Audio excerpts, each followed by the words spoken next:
Hi friends అందరికీ. ఈ వీడియోలో పీఈటీకి ఎన్ని మార్క్స్ వస్తే ప్రిపేర్ అవ్వాలి, నెక్స్ట్ సేఫ్ స్కోర్ అనేది ఎంత అనేది చూద్దాం.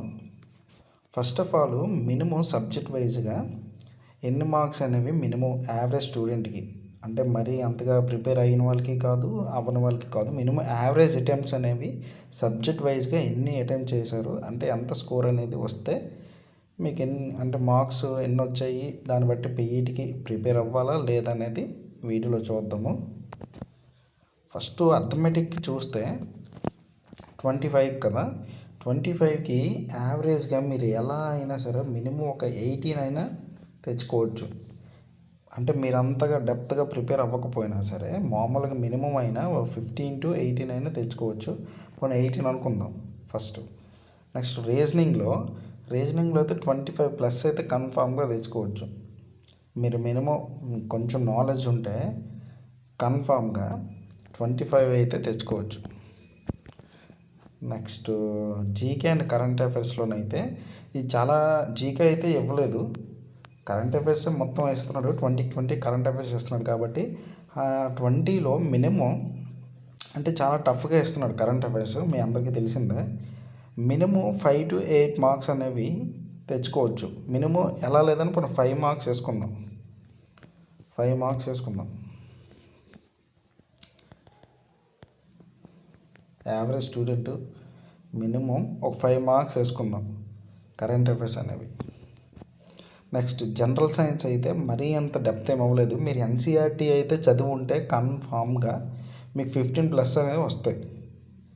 మీకు 15+ అయితే కన్ఫామ్గా వస్తాయి జనరల్ సైన్స్ అనేది. మీరు ఎలా లేదన్నా ఒక మినిమం ఒక 18 వేసుకోండి జనరల్ సైన్స్. 25 కదా, 18 మొత్తం టోటల్ చూడండి అంతేనా, 36 మొత్తం టోటల్ అయితే 66 అయ్యింది. యావరేజ్ స్కోరు మొత్తం 66 అనేవి మీరు ఎంత నార్మల్గా ప్రిపేర్ అయినా సరే 66 అనేవి నార్మల్గా, అంటే మరీ నార్మల్గా కాదు, కొంచెం హార్డ్ వర్క్ చేసుంటే కన్ఫామ్గా 66+ అయితే వస్తాయి కన్ఫామ్గా. ఓకేనా, యావరేజ్ స్కోర్ అనేది మినిమం 66+ అనేది వస్తే మీరు పీఈటీకైనా క్వాలిఫై అయిపోతారు. నెక్స్ట్ కేటగిరీ వైజ్గా ఎన్ని రావాలో చూద్దాం. సేఫ్ స్కోర్ కూడా ఎంత అనేది చూద్దాం కేటగిరీ వైజ్గా. ఒక్క నిమిషం. నెక్స్ట్ ఇంకోటి ఏంటంటే పీఈటీ అనేది ఓన్లీ క్వాలిఫైయింగ్ నేచర్. పీఈటీ అనేది మీకు ఓన్లీ క్వాలిఫైయింగ్ నేచర్. మీరు పీఈటీ క్వాలిఫై అయినంత మాత్రాన జాబ్ వచ్చినట్టు కాదు. 1:3 రేషియోలో తీస్తాడు. ఈ ముగ్గురు రన్నింగ్ అనేది పీఈటీ అనేది క్వాలిఫై అయితే ఇందులో మళ్ళీ మెరిట్ చూస్తాడు. ఎవరికి ఎక్కువ మార్క్స్ వచ్చుంటే వాళ్ళకే ఇస్తాడు ఫస్ట్ ఆఫ్ ఆల్ జాబు. అది మీరు కొంచెం దృష్టిలో పెట్టుకోండి.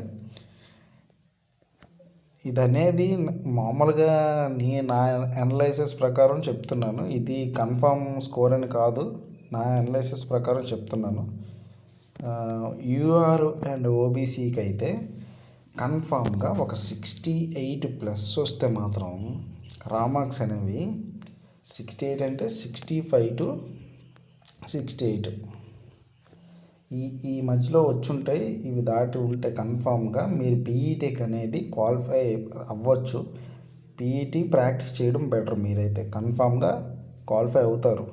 మీకు రా మార్క్స్ ఎన్ని వచ్చాయంటే మీకు నార్మలైజేషన్లో ఎంతో కొంత యాడ్ అవుతుంది ఎన్నో మార్క్స్, కాబట్టి మీరు పీఈటీ అనేది క్వాలిఫై అవ్వే అవకాశం ఉంటుంది అన్నమాట. నెక్స్ట్ ఎస్సీ ఎస్టీకి వచ్చేసరికి ఎస్టీకి అయితే ఒక 58+ వస్తే కన్ఫామ్గా పీఈటీకి అనేది క్వాలిఫై అవుతారు. మీరు పీఈటీ ప్రాక్టీస్ చేసుకోవడం బెటర్. ఎస్సీకి అయితే మినిమం ఒక 60+ రావాలి.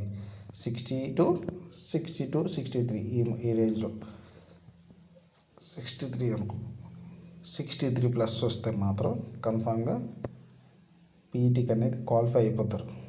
60 to 63 ఈ రేంజ్లో ఎస్సీకి అయితే మాత్రం మీరు పీఈటీ అనేది ప్రాక్టీస్ చేసుకోవచ్చు. ఇది నా అనలైసిస్ ప్రకారం చెప్తున్నాను, ఇదే ఫైనల్ అని కాదు. నెక్స్ట్ పీఈటీకి మాత్రం మీరు క్వాలిఫై అయితే మాత్రం ఇది ఓన్లీ క్వాలిఫైయింగ్ నేచర్ మాత్రమే. పీఈటీకి క్వాలిఫై అయితే మాత్రం మీరు జాబ్ వచ్చేసినట్టు కాదు. ఈ స్కోర్ ఫైనల్ అని కాదు, ఇంకొంచెం కష్టపడండి. ఇంకొంచెం కష్టపడి కొంచెం ఎక్కువ మార్క్స్ తెచ్చుకోవడానికి ట్రై చేయండి. మీరు ఎలాగ లేదని ఏ కేటగిరీ అయినా సరే మినిమం 70 మార్క్స్ కానీ మీ చేతిలో ఉంటే మీరు ఆ మార్క్స్ మీకు జాబ్ అయితే కన్ఫామ్గా వస్తుంది. నేను ఇప్పుడు చెప్పింది అయితే మాత్రం ఓన్లీ పీఈటీ క్వాలిఫైయింగ్ నేచర్ అంతే. పీఈటీకి మాత్రం ఆ స్కోర్ వస్తే మాత్రం మీరు పీఈటీకి అయితే సెలెక్ట్ అవుతారు కన్ఫామ్గా. పీఈటీ ప్రాక్టీస్ చేసుకోవచ్చు. మీకు 70+ కానీ స్కోర్ ఉంటే మీకు మరి ఇంకా తిరగలేదు జాబ్కి అయితే మాత్రం. అవి చూసుకోండి. నెక్స్ట్ మన పోస్టులు అనేవి తెలుసు కదా, 32,000 ఇందులో సీసీఐ కొన్ని పోస్టులు తీసిగా మనకి 20% అంత ఉంటాయి సీసీఐ పోస్టులు. అవి తీసిగా మనకు కొంచెం తగ్గుతాయి పోస్టులు. అలాగైతే మనం 32 × 3 కదా వేసుకుంటే 96,000 అవుతుంది. అప్రాక్సిమేట్లీ 1 lakh మెంబర్స్ని పీఈటీకి అనేది సెలెక్ట్ చేస్తారు. పీఈటీ అనేది 4 minutes 15 seconds ఉంటుంది. అండ్ 1 km 4 minutes 15 seconds అని ఉంటుంది. మీరు ఏ జోన్ పెట్టుకుంటే ఆ జోన్లోనే ఉంటుంది కన్ఫామ్గా. పీఈటీకి అనేది ఎక్కువ టైం మాత్రం ఉండదు, ఎక్కువ గ్యాప్ అయితే మాత్రం కన్ఫామ్గా ఉండదు. మీకు పీఈటీకి అయితే ఒక 20 to 30 days ఉంటుంది అంతే. ఈ టైంలోనే మీకు పీఈటీ అనేది రిజల్ట్ వచ్చిన వెంటనే 20 to 30 daysలో పెట్టేస్తాడు పీఈటీ అయితే. నెక్స్ట్ ఇంకోటి ఏంటంటే పీఈటీ రిజల్ట్ అయితే మాత్రం ఆ రోజు ఈవినింగ్కి ఇచ్చేస్తారు. మార్నింగ్ పెడతారు రన్నింగ్ అదిన. ఆ రోజు ఈవినింగ్ కల్లా మీరు షార్ట్ లిస్ట్ అయ్యారా లేరా, రన్నింగ్ కంప్లీట్ అయిందా లేదా, రన్నింగ్ అదిన అనేసి కన్ఫామ్గా చెప్పేస్తారు. ఓకేనా. ఇవన్నీ దృష్టిలో పెట్టుకొని కొంచెం ఎక్కువ స్కోరు గెయిన్ చేయడానికి ట్రై చేయండి. మీరు మినిమం యావరేజ్ స్కోర్ అయితే మాత్రం మనకి ఎంత 66 వచ్చింది. పోనీ ఒక 60 to 65 వేసుకోండి యావరేజ్ స్కోర్ అనేది.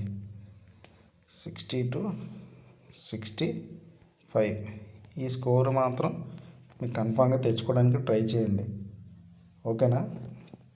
నెక్స్ట్ వీడియోలో గ్రూప్ డి అండ్ ఎన్టీపీసీ ఇంకా డేట్స్ అవ్వలేదు కదా, దానికోసం మాట్లాడుతున్నాం ఎప్పుడు ఉంటాయి ఎగ్జామ్స్ ఏంటనేసి. Already ALP, JE, technician and paramedical dates అనేవి ఇస్తారు. దాని గురించి వీడియో చేస్తాను. అండ్ అదే గ్రూప్ డి ఎన్టీపీసీ ఎప్పుడనేసి. ఓకేనా. చాలామంది చూస్తున్నారు కానీ సబ్స్క్రైబ్ చేసుకోవట్లేదు, సబ్స్క్రైబ్ చేసుకోండి ఇలాంటి అప్డేట్స్ కోసం. నాకు తెలిసిన ఇన్ఫర్మేషన్ నేను ఇస్తుంటాను, కొంచెం సబ్స్క్రైబ్ చేసుకోండి. Okay. Thank you very much.